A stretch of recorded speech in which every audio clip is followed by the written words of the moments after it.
women can't seem to find the good men that they're looking for. And this is now a phenomenon where constantly we are seeing women on TikTok whining about the fact that they're single.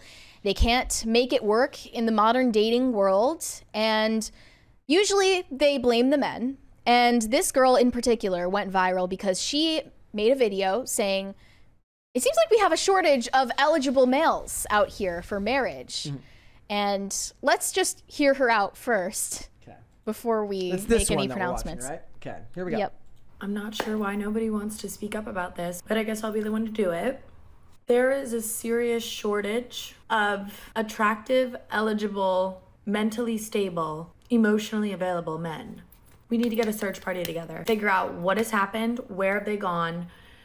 I'm not sure why nobody wants to speak up about this. That was it. Look, everybody's speaking about this all the time, so she's wrong about that part.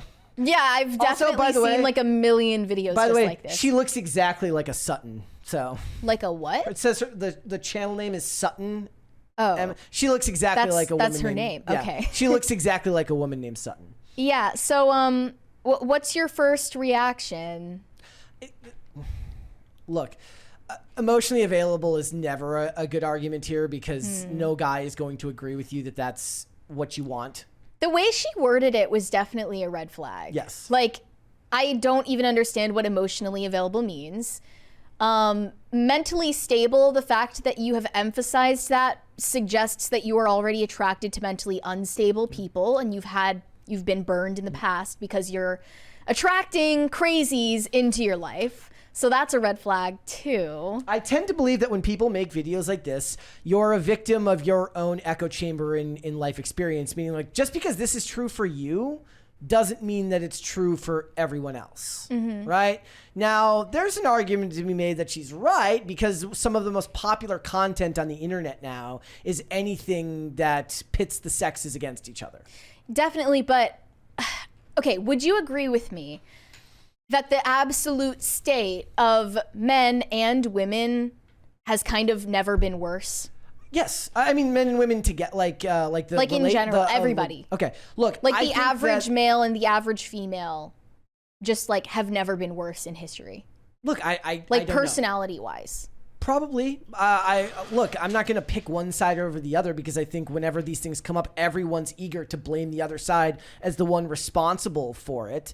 I think men are disenfranchised because society tells them that they don't need them, and women have been weaponized through narcissism because of social media and the groupthink that permeates from that culture. So both are not handling their burdens well, and it hurts the relationship between the sexes.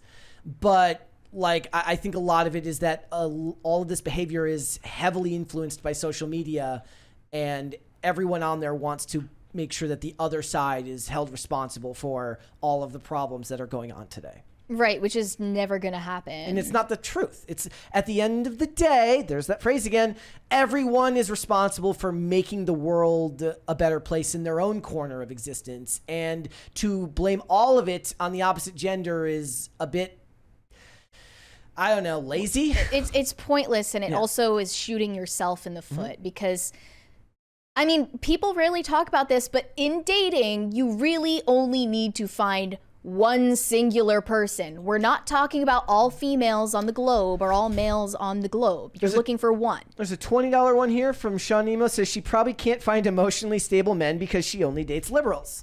Well, then that could be a factor. Yeah.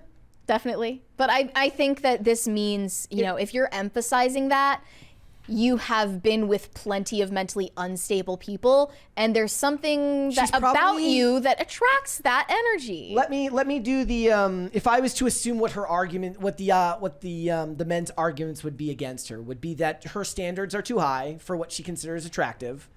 So she's got too high standards, and very likely the men she's dating, like you said, aren't the picture of well-adjusted anyways. But that does not mean, just because that's what you've chosen to surround yourself with, does not mean that those men don't exist. It's very possible that she finds those men boring and unattractive.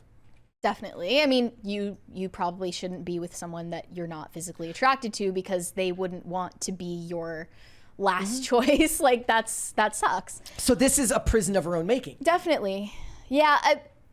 Let me take an opportunity to rag on like everybody though, Fair because enough. men are really wimpy these days. Like, and this is just scientific. Like, testosterone levels have never been lower. They are plummeting at terrifying rates. Men in their early 20s today have testosterone levels that are lower than like men in the silent generation, as in like elderly years. Like, something is in the water. I don't even know, but that's an unfixable problem. A problem nonetheless. And they're socialized to be really wimpy and feminized. I think that's the even bigger crux of the matter. It's both in conjunction, like, and it's very unattractive to women, obviously, just on a biological level. And it makes them hysterical.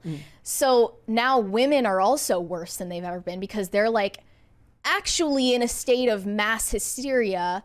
They're on cocktails of pharmaceuticals that make them insane. So they're on birth control, they're on SSRIs, they're walking around in a state of phantom pregnancy all the time. And I mean, just look at them. They're like guzzling wine and screaming and hooting and hollering. They got fat hanging over their jeans, and you know they're showing their tits all over social media. And you know it's just women these days are trashy, and everyone kind of sucks. Like, the average person in the dating pool, the people who kind of sucks. Here's the thing, though. This is they're speaking to people who are the only people who are going to see this are the people that are whose existing lives have the same problems, because it's a social media problem too. Meaning the ones who don't sit all day on social media, definitely the ones who do not post all day on social media. And I would never be attracted to someone who felt the need to make this type of discussion. I wouldn't. I think you're speaking for a majority. The majority, like I'm instantly not attracted to someone who wants to get in front of a camera and make this type of point all the time online. It's extremely unattractive to me. That's me. There you go. I make points online. Well, no, but the thing, like, no, social. This is different than social media.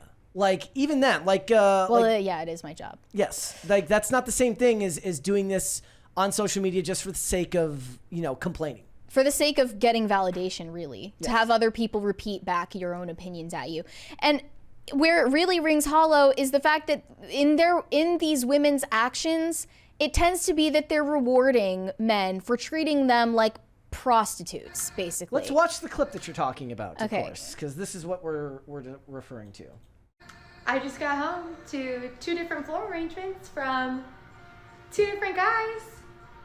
Is either one of them from the guy that I slept with and told all my friends about? No! Okay. Does that not tell us everything we need to know about these hoes? Like, you are complaining about, I mean, I know it's 2 different people. They have totally different life experiences, but you get the mimetic energy we have here. Women complaining about how there are no good guys around. Well, they're literally banging down their doors, sending them floral arrangements, and they're sleeping with the guy who refuses to commit to them or acknowledge them anyway publicly. Rules for Brad, but not for Chad. I mean, it's so like internet buzzwords, but mimetically, you see the seed of truth in it all. And it's frustrating to watch. It really is. I know that we can do better than this. Look, and to me, the idea of mentally stable doesn't scream to me when somebody is posting about, like, there's this addiction that women have for posting their L's online that will never be attractive, ever. It will be instantly unattractive.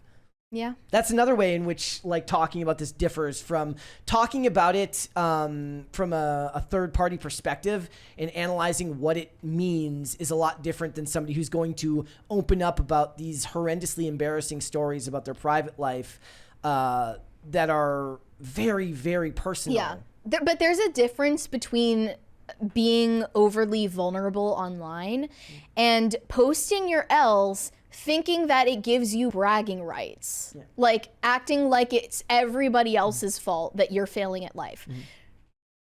The epitome of this, TikToker complains that she is very single because she's pretty and smart and men are terrified of her. We've got this one as well. Know your worth, queen. That's the message here. Here's the video. What do you mean you don't have a boyfriend? You're so pretty. What do you mean you have 0 men in your phone? What do you mean you've gone 8 months without... What do you mean? That makes no sense. Yeah, well, combine pretty with intelligent, strong, successful, slaying at life. You've got a very terrifying woman on your hands. A very not easy woman on your hands, right? Men don't like that. What that means... This is the worst thing I've ever seen. What this means, ladies and gentlemen, is that she's annoying and she's bitchy and she's controlling. I really hope this is just the persona that she uses on TikTok and it's But not again, how she acts. that's the problem. That's the problem. The persona. Oof. Okay. That men do not like me. Men are very, very terrified of me. And the men who do like me, the ones that are attracted to me, are unavailable. Men who are in relationships actively. And uggo weirdos. Okay, because just at the the end of fact the day, that you're willing to call them uggo weirdo speaks to your personality. Maybe you could say that in private merely to just like a your fantasy. close friend. I am not a real human because of the pretty and scary. So yes, babe, I'm alone. I'm very, very, very, very, very single. Ew. That is among the most... Give me the EBGBs. Whatever. Let them figure it out for themselves. Let them eat cake. Yeah, I have no interest in solving I don't even... Wow. Just no. I don't care. It depends on, like, this is a whole genre of videos of just women in their 20s and maybe 30s sometimes just complaining about how they can't find a man. Some of them evoke pity from me. Others evoke disgust and anger. Yeah. And that was the disgust and anger vibe. Yeah. But some of them, genuinely, I believe that they're like, they don't know what to do. They don't have anyone to open up to. They can't figure it out because society is not structured in a way that facilitates people making real connections It anymore. rings to the same reason why I find a lot of the things that people have whenever they have the strong independent woman conversation in movies and television. It's got nothing to do with her being strong. It has to do with whether she's bitchy and snarky. Normal people, well-adjusted people don't like snarky people who put on a persona. But unfortunately, social media rewards snark. That type of persona, that's what gains traction and followers because it speaks to the worst aspects of ourselves. Now, when she makes a video like that, a person who maybe has a side of them that is snarky, but is not inherently snarky all the time, identifies with what they just watched. But they don't bring it into every conversation and aspect of who they are. It's just speaking to a tiny part of them that comes out when they're alone and watching stuff online. Yes, I feel that way. But that doesn't mean you carry that with you everywhere. But sometimes they do. It slowly what I'm saying is trickles some, but not all. into your psyche. You gain those followers by speaking to the worst aspects of a person's personality. Both sides do this. That doesn't mean that all of your followers are innately like you. It just means that you've found some part of them that to identify with and latch on to. Unfortunately, then, that small part of us is what's represented to everyone through social media. Yeah. And that's not healthy. Which is Yeah. why I would never be attracted to anyone that wanted to post online constantly and discuss these types of things. It's just at least on social media. Yeah. So. But overall, I really just feel like the pool of marriageable people, period, men or women, is shrinking. Yeah. And Look, I don't know if that's true or if the people that are well-adjusted just aren't on these platforms so you don't know it exists. but you can see statistically marriage rates are dropping. And yes. it's because it's not any of those marriageable people's fault, but there are a lot of circumstances and in the way that society is structured now, it's not something that is it's not a behavior that is rewarded either. It's also looked down upon. You have entire like social contagions of divorce. Divorce tends to happen in waves in social circles, and there are a lot of factors that go into it. But I think that overall, like both men and women are not giving what Yeah. they're supposed to give. Somebody said, says the person whose job it is to be online. Yes. Different rules for Keyword is job. Yes, and I don't talk about this stuff on my private social media or anything like that. And most of the time what we're doing is we're analyzing social trends and things that are popular either on social media or going on through Hollywood. And very little of it is coming about my actual personal experience. We got a $20 real quick from Dubby Nanners. Hold on, is today cringe day or something? Yes. Because every segment has been cringy AF. What is wrong with people? And look, and there's nothing wrong with like if somebody is attracted to what they're watching in these clips, that's their business. But I'm sure there are some. What we're finding is that according to them, they're not. Right? No one's saying you don't have a right to be attracted to that person. I'm just saying that if people aren't, maybe there's a reason. Mm-hmm. Yeah, you tend to see men making videos about how we don't have livable wages these days. It's more so women who are making these videos about the dating world. Well, and I mean, men have their own. Men do have MGTOW, and men have the red pill movement. They have their own. Every group has their own sphere to talk about these things, where they then list off the problems that the opposite gender is causing for them, so that it can offload. And I'm not speaking to anyone here in the chat, but you go down in the comments and you will get 1,000 theories that all have to do with how the opposite gender is the problem with all of these things. But the fact of the matter is, it always comes down to both people have a role to play in this. And all those problems may exist. What are we going to do to fix it in our own lives? That's all you can really focus on. I saw comments saying, video games are never going to leave me, but a woman will. And it's like, okay, but a video game is never going to give you what a marriage could give you. Correct. And aspire to more. You make trade-offs and you take risks in life, and I don't know, people are just losing faith in I guess like humanity and in themselves and in God, and like I think most importantly in God, because that is the entire foundation of what marriage is, or at least what it used to be. I tend to think that even if you're 99% sure that all the problems in the world are caused by someone else, one of the best things you can do in your life is to take radical responsibility for your own situation, because that's all you can really do anyway. I love Navy SEAL Brett. You cannot use those excuses as a reason for why your life isn't working out, even if it was true, because it will leave you miserable and out of control of your own life. The best thing you can do is to take responsibility, to change all the things you can about yourself to bring about a better outcome. Because even if you don't succeed 100% at what you want, you will feel better for it because you actively made attempts to change. I don't buy that anybody says, I'm perfect the way I am, everyone else is the problem. Everyone can improve in some way, shape, or we all If you have say to. that, you're delusional. We all have to. Like, I've had to make drastic changes in my own life, especially in the last 5 years, to get from what was essentially hell in a point in my life where I did feel that way. But I never thought that, like, I had the benefit of knowing that my problems were of my own creation, that I had created my own issues in life that I needed to solve. So I didn't have the luxury of trying to put that off on society. You could blame society that drugs are as prevalent as they are. Yeah, well, you chose to take them. You chose to get addicted to stuff and throw years of your life away. And now that's nobody else's fault that you're in a place where you don't have a good job, you're not living a good life, nobody would want to be with you. Sure, you could blame somebody else for being shallow, or you could make an effort to change your situation.